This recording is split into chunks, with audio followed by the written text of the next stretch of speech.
اصل مسئلہ ولایت تکوینیہ بدیہیات میں سے ہے. اور عرض کر رہا ہوں سمجھنے کے لیے کافی ہے کہ ولایت تشریعیہ کیا ہے. میں نے سمجھنے کی مثال دی تھی کہ جب ڈاکٹر نسخہ دیتا ہے نا، بخار ہے آپ کو یا فلاں بیماری ہے، کوئی بیماری ہے، تو وہ نسخہ لکھ دیتا ہے، جائیے اسے استعمال کیجئے انشاءاللہ ٹھیک ہو جائیں گے. یہ نسخہ لکھنا یہ ولایت تشریعیہ ہے.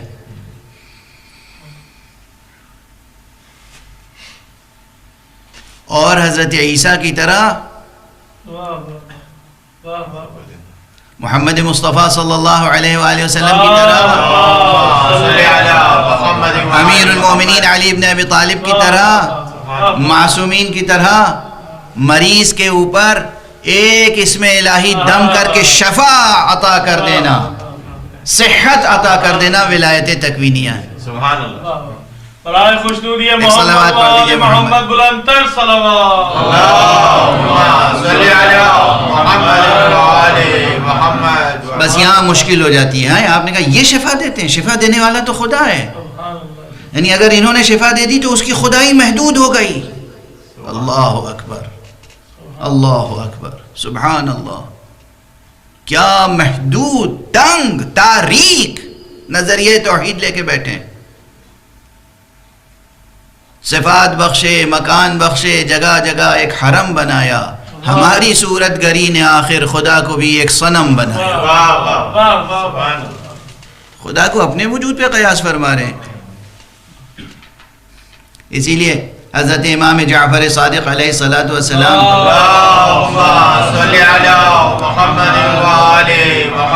کے سامنے جب کسی نے تکبیر کہی اللہ اکبر، تو آپ نے فرمایا یہاں آؤ سنو، اللہ اکبر جو تم نے کہا اس کے کیا معنی سمجھتے ہو؟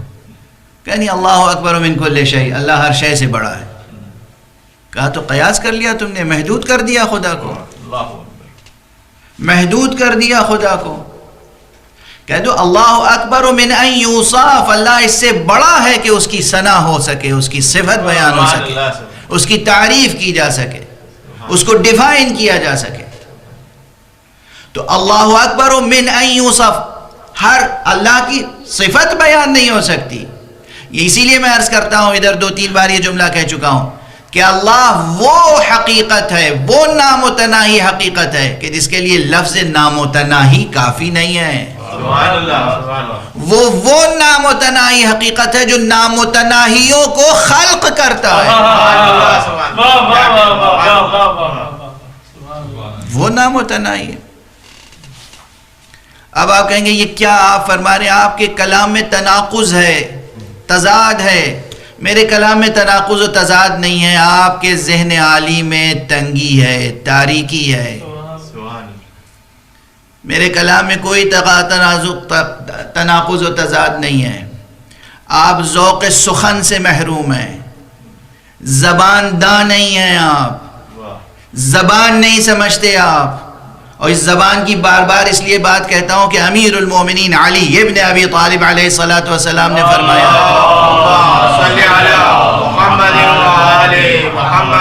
کہ المرء مخبوء تحت لسانہ، انسان کی شخصیت، پورا انسان تو اپنی زبان کے پیچھے چھپا ہوتا ہے.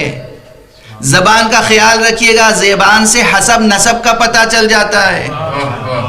رقیق زبان، گندی زبان، پست زبان، لب و لہجے کی خرابی بتا دیتی ہے کہ آپ کا بیک گراؤنڈ کیا ہے.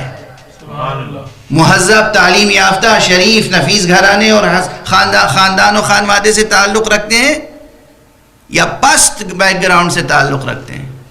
زبان کا خیال رکھیے، زبان کی شستگی کا خیال رکھیے. اہل بیت اطہار علیہ الصلوۃ والسلام، ان کی ولایت اور توحید حق صمدی کی باتیں، بہت بلندی چاہیے اس کے لیے، بہت بلندی نفس میں، ذہن میں، قلب میں.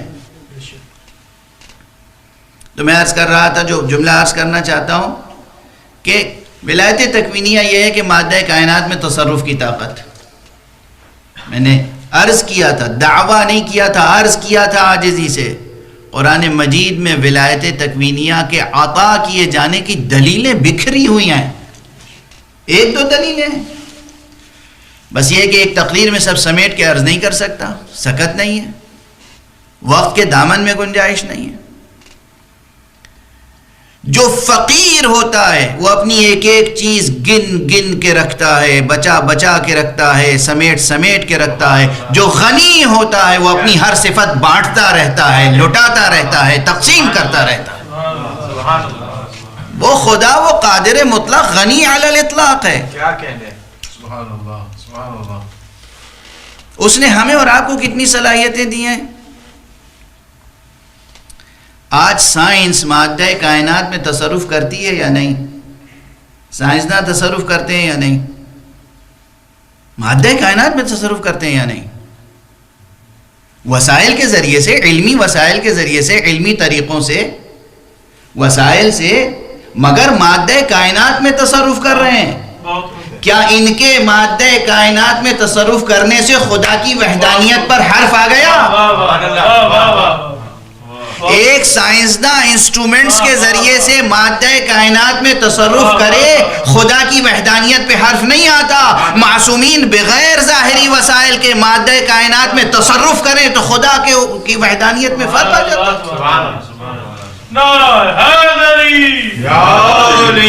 صلوات محمد و آل محمد، اللہم صلی علی محمد و آل محمد۔ سبحان اللہ۔ کن کن چیزوں میں سائنسداں تصرف نہیں کر رہے ہیں؟ مرد کو عورت بنا رہے ہیں آپریشن کر کے، عورت کو مرد بنا رہے ہیں آپریشن کر کے، ہے نا؟ ہو رہا ہے نہیں ہو رہا ہے؟ یہ ہو رہا ہے آج۔ یہ آپریشن کر کے تصرف کر رہے ہیں۔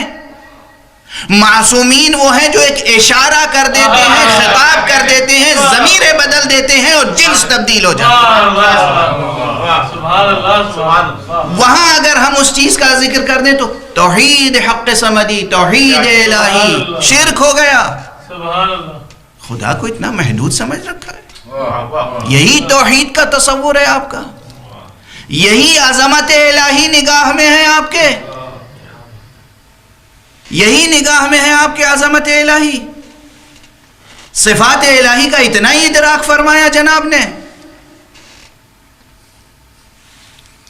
اور اب عرض کروں، آیات کی طرف اشارہ کروں، کم سے کم 2-3 آیات کی طرف اشارہ کروں گا، لیکن ایک بات عرض کروں، جائیے علی کا بغض دل سے نکال دیجئے، اپنی طینت کو پاک کیجئے، اپنی طبیعتوں کو صاف کیجئے قبل اس کے کہ کوئی صاف کرے۔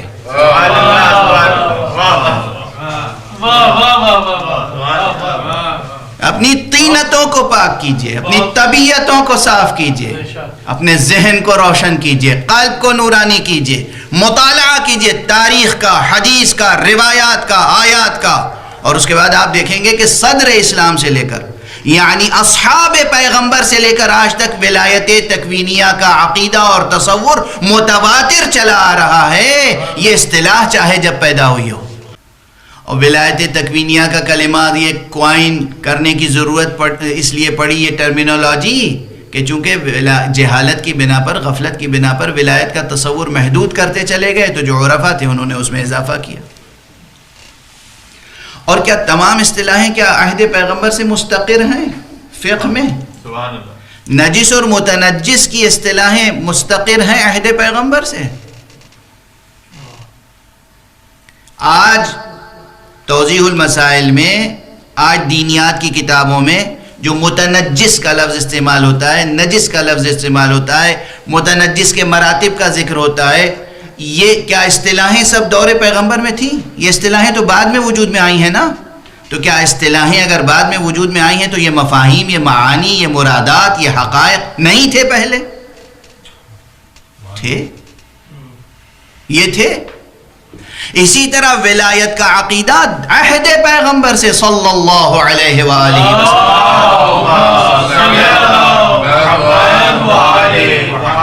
اور اس سے آگے بڑھ کر عرض کر رہا ہوں،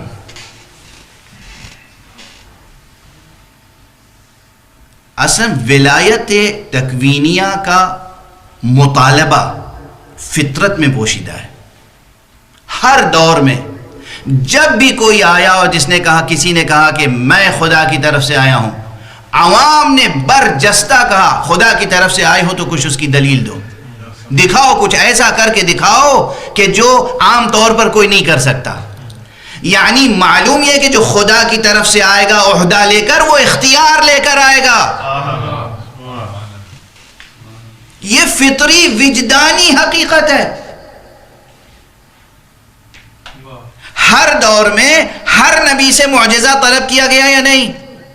کیوں طلب کیا گیا؟ عام انسان معجزہ کیوں طلب کرتا ہے؟ اس لیے کہ وہ یہ جانتا ہے، فطرت یہ کہتی ہے اگر ادھر سے آیا ہے تو اختیار لے کے آیا ہو. ایک صلوات پڑھ دیجئے محمد والے.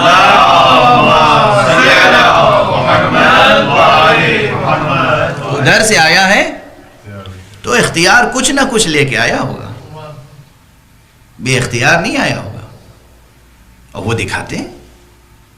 تو ہر دور میں ولایت، مثلا جس طرح میں عرض کرتا ہوں فطرت گوہر فطرت انسانی پر جس طرح کلمہ توحید کندہ ہے، کلمہ نبوت کندہ ہے، کلمہ ولایت کندہ ہے، تو فطرت انسانی میں عظمت الہی کا ایک تصور موجود ہے جو لفظوں میں بیان نہیں ہو سکتا.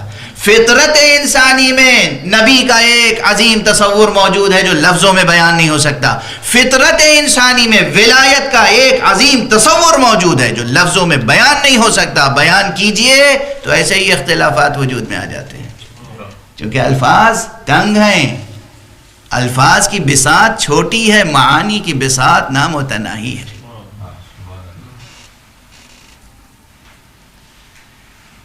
میں کیا عرض کروں، پھر حوالہ دے رہا ہوں، نام گنا رہا ہوں جناب.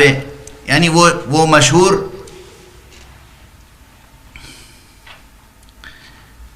امام حسین علیہ السلام سے خطاب کر کے ایک بہت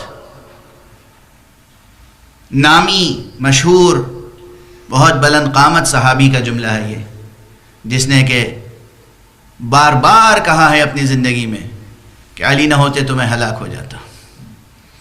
کہ یا حسین، یا ابا عبداللہ، یہ جو ہمارے سروں پہ بال اگے ہوئے ہیں نا، یہ اللہ نے اگائے ہیں یا اللہ کے بعد پھر تم نے اگائے ہیں.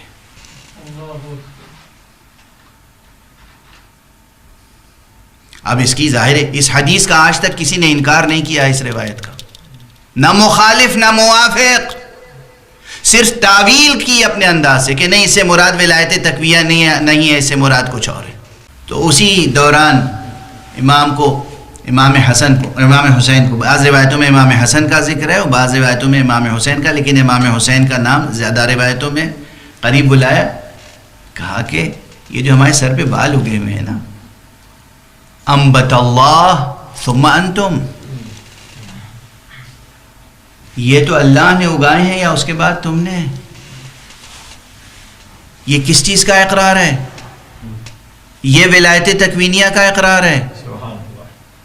اس وقت سے لے کر اصحاب پیغمبر کے دور سے لے کر اور اصحاب ائمہ تک اور علماء، چاہے وہ شیخ کلینی ہوں اور چاہے وہ شیخ مفید ہوں اور وہ چاہے سید رضی ہوں. جناب سید رضی جن کی نہج البلاغہ مشہور ہے، انہی سید رضی کی کتاب خصائص امیر المؤمنین، سید رضی غالی تھے،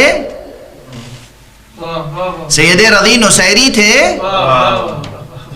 سید رضی موحد نہیں تھے، مشرک تھے.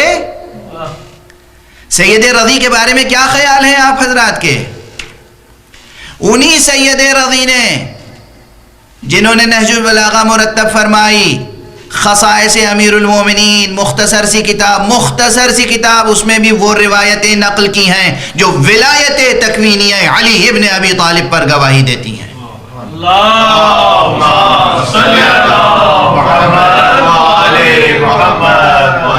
یعنی ایک شخص امیر المومنین علیہ السلام کے سامنے دو شخص آئے، بحث کرتے ہوئے، لڑتے ہوئے، جھگڑتے ہوئے، ایک مقدمہ لے کے آئے. اس میں سے ایک خارجی تھا، اتفاق سے خارجی اس مقدمے میں، اس معاملے میں بھی باطل پر تھا.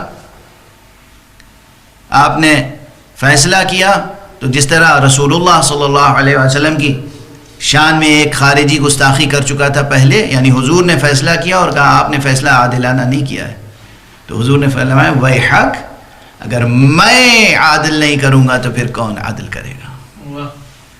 وہی واقعات یہاں پر پیش آیا کہ امیر المومنین علیہ الصلوۃ والسلام نے فرمایا، فیصلہ کیا تو وہ معترض ہوا تو امیر المومنین علیہ السلام اور گستاخانہ انداز میں معترض ہوا تو امیر المومنین علیہ الصلوۃ والسلام نے بس اشارہ کر کے وہ جملہ کہا جو کتے کے لیے کہا جاتا ہے، اخسا۔ مجمع میں بیٹھا ہوا وہ شخص سیاہ کتے میں بدل گیا۔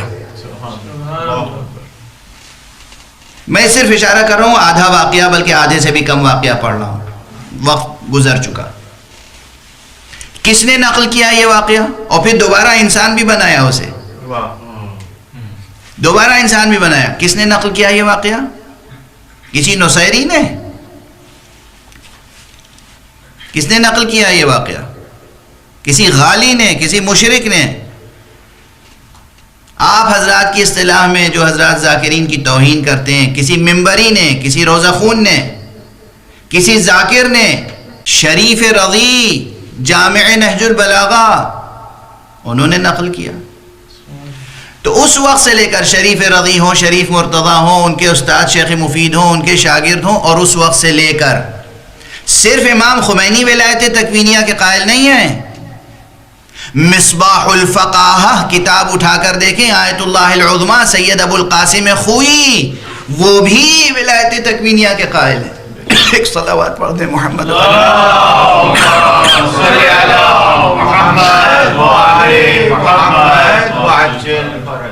آیت اللہ گل پائیگانی، آیت اللہ خوئی، آیت اللہ محمد تقی بہجت، آیت اللہ طباطبائی صاحب تفسیر المیزان۔ کس کس کا نام گناؤں؟ صرف صوفیہ تھوڑی قائل ہیں، صوفیہ کے تمام نظریات سے ہم بھی متفق نہیں ہیں، مگر نظریے سے اختلاف کے باوجود فوراً کسی کی تکفیر نہیں کرتے، کسی کو کافر نہیں ٹھہراتے، کسی کی شان میں گستاخی اس طرح سے نہیں کرتے۔ اختلاف نظر کے اظہار کی تہذیب ہے۔ جو شخص بھی مکذب نہیں ہے، تکذیب نہیں کرتا کلام حق کی، اور کلمہ لا الہ الا اللہ اور محمد الرسول اللہ صلی اللہ علیہ وسلم کا کلمہ پڑھتا ہے، مسلم ہے، محترم ہے، اس کا احترام لازم ہے۔ بہت سے حضرات ہیں نا جو تعویل کرتے ہیں، تعویل باطل ہے، آپ یہ کہتے رہیے آپ کی تعویل باطل ہے، آپ کی اس تعویل سے ہم متفق نہیں ہیں، آپ کی اس تفسیر سے ہم متفق نہیں ہیں، آپ کی یہ تفسیر بالکل غلط ہے، یہ کہتے رہیے۔ تکفیر کرنا، تنجیس کرنا، تحقیر کرنا، تذلیل کرنا، یاد رکھیے جو دوسرے کو ذلیل کرتا ہے وہ یہ اعلان کرتا ہے کہ میں ذلیل ہوں۔ سبحان اللہ۔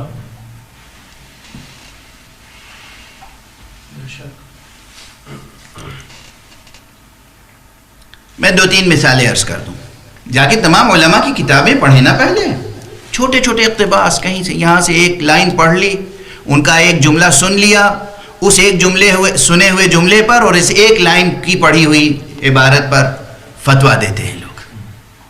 میرا نظریہ یہ ہے، میں وضاحت کرتا ہوں، مجھ سے استفسار کیا گیا ہے تو میں بیان دے رہا ہوں۔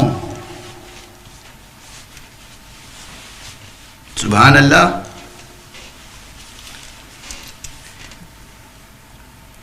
اب میں 3 مقامات صرف عرض کر دوں، وقت گزر چکا حالانکہ 3 مقامات بہت تیزی کے ساتھ۔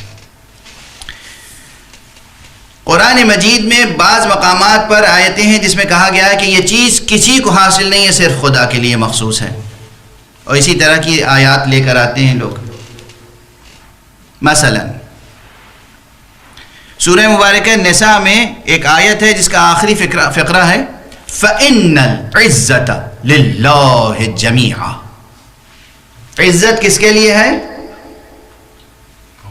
صرف اور صرف اللہ سبحانہ و تعالیٰ کے لیے۔ فَإِنَّ الْعِزَّةَ لِلَّهِ جَمِيعًا۔ بات ختم ہو گئی نا؟ اسی قرآن میں سورہ منافقون میں آ جائیے۔ سورہ منافقون میں کیا کہا گیا؟ وَلِلَّهِ الْعِزَّةُ وَلِرَسُولِهِ وَلِلْمُؤْمِنِينَ، اللہ کے لیے ہے عزت اور اس کے رسول کے لیے ہے اور مومنین کے لیے ہے. مگر یہاں پر ایک فقرہ کہہ دیا گیا جو جان سخن ہے، وَلَكِنَّ الْمُنَافِقِينَ لَا يَعْلَمُونَ، لیکن منافقین جانتے نہیں ہیں. ایک صلوات پڑھ دیجئے محمد صلی علی محمد وعلی محمد. سبحان اللہ. بس اشارات ہیں، وقت بالکل نہیں گزر چکا. ایک جگہ کیا کہا گیا کہ ان العزت للہ جمیعا، عزت بس اللہ کے لیے. دوسری جگہ کیا کہا گیا؟ للہ العزت، اللہ کے لیے عزت ہے، ولرسولہ اور رسول کے لیے، وللمؤمنین اور مومنین کے لیے. ولیکن المنافقین لا یعلمون، لیکن منافقین جانتے نہیں ہیں، علم نہیں رکھتے. دوسرا اشارہ شفاعت کا مسئلہ، یا اس سے پہلے غیب کا مسئلہ عرض کر دوں. قرآن مجید میں بار بار ذکر آیا اور ایک جگہ آیا انما الغیب للہ، غیب تو بس اللہ کے لیے. ٹھیک ہے، اللہ کے لیے ہے نا. اس کے بعد کیا کہا گیا؟ عالم الغیب فلا یظہر علی غیبہ احدا الا من ارتضی من رسول. وہ عالم الغیب ہے اور کسی پر اپنے غیب کا اظہار نہیں کرتا مگر یہ کہ جس رسول سے راضی ہو جائے. دروازہ کھلا. دونوں مقامات جمع کریں گے یا ایک آیت پڑھتے رہیں گے؟ تیسرا اشارہ، بس اشارات، وقت بالکل نہیں ہے میں، ورنہ ایک ایک آیت پہ ظاہر ہے کہ ایک ایک مجلس نہیں، ایک ایک اشرا پڑھا جاتا ہے. شفاعت کا مسئلہ قرآن مجید میں ایک جگہ کیا کہا گیا؟ قل للہ الشفاعت جمیعا، کہہ دیجئے، اعلان کر دیجئے شفاعت بس اللہ کے لیے. ختم بات. دوسرے مقام پر قرآن مجید میں کچھ اور کہا گیا یا نہیں؟ من ذا الذی یشفع عندہ الا باذنہ، کون ہے جو اس کے حضور میں اس کی بارگاہ میں شفاعت کرے مگر یہ کہ اس کے اذن کے ساتھ. دروازہ کھلا، دروازہ کھلا. عزت صرف اللہ کے لیے ہے ایک مقام پر، دوسرے مقام پر اللہ کے لیے ہے، رسول کے لیے ہے، مومنین کے لیے، مگر منافقین نہیں جانتے. علم غیب اللہ کے لیے اور دوسری جگہ اس رسول کے لیے ہے جس کو اللہ پسند کرے. شفاعت صرف اللہ کے لیے اور دوسری جگہ اس کے لیے ہے جسے اللہ اذن عطا کرے. واضح قرآن ہی پڑھ رہا ہوں نا. اور اگر آپ کی طرح قرآن پڑھوں تو پھر اجازت دے دیجئے کہ کل سے بس یہ کہنا شروع کروں گا کہ قرآن نے اعلان کیا ہے لا تقربوا الصلاۃ، نماز کے قریب نہ جانا. قرآن نے کہا، یہ لفظ قرآن ہی کے ہیں نا، کسی ضعیف حدیث کے تو نہیں ہیں. صحیح یاد ہے مجھے. آج کل شوگر کی وجہ سے اور بہت سی بیماریوں کی وجہ سے حافظہ میں خراب ہو گیا ہے، مگر یہ الفاظ قرآن میں کہیں ہیں لا تقربوا الصلاۃ ہے نا. تو آج سے بس یہ ایک اعلان ہوتا رہے، نماز کے قریب نہ جانا، خبردار خبردار نماز کے قریب نہ جانا. اگر نماز کے قریب گئے تو نافرمانی ہو جائے گی اللہ کی. اس طرح قرآن پڑھا جاتا ہے، اس طرح توحید کے مسائل و ولایت کے مسائل پہ غور کیا جاتا ہے. خدا کی قسم. اور ایک جگہ سمیٹ کر عرض کر دوں، حق سبحانہ و تعالی نے فرمایا تبارک الذی بیدہ الملک وہو علی کل شیء قدیر، با برکت ہے وہ ذات جس کے ہاتھ میں ملک ہے. پورا اقتدار کائنات کا کس کے پاس ہے؟ اللہ سبحانہ و تعالیٰ کے پاس. اسی اللہ نے کہا اس طرح دعا کیا کرو قل اللہم مالک الملک تؤتی الملک من تشاء وتنزع الملک ممن تشاء. اے میرے پروردگار تو مالک ملک ہے، جسے چاہے ملک دے دے، جسے چاہے ملک چھین دے. برائے خوشنودی محمد و آل محمد صلوات. اللہم صلی علی محمد و آل محمد. اب اگر مصطفیٰ ہاتھ اٹھا کے کہیں گے اللہم مالک الملک، اے پروردگار تو ملک کا مالک ہے، جسے چاہے تو ملک دے دے، اور اللہ مصطفیٰ کو ملک دے دے تو شرک ہو گیا، محدود ہو گیا ملک خدا، بٹ جائے گا ملک خدا، تقسیم ہو جائے گا ملک خدا، معطل ہو جائے گی خدا کی خدائی۔ کیا تصور ہے توحید کا، ماشاءاللہ، چشم بد دور۔ ایک صلوات پڑھ دیجئے محمد والے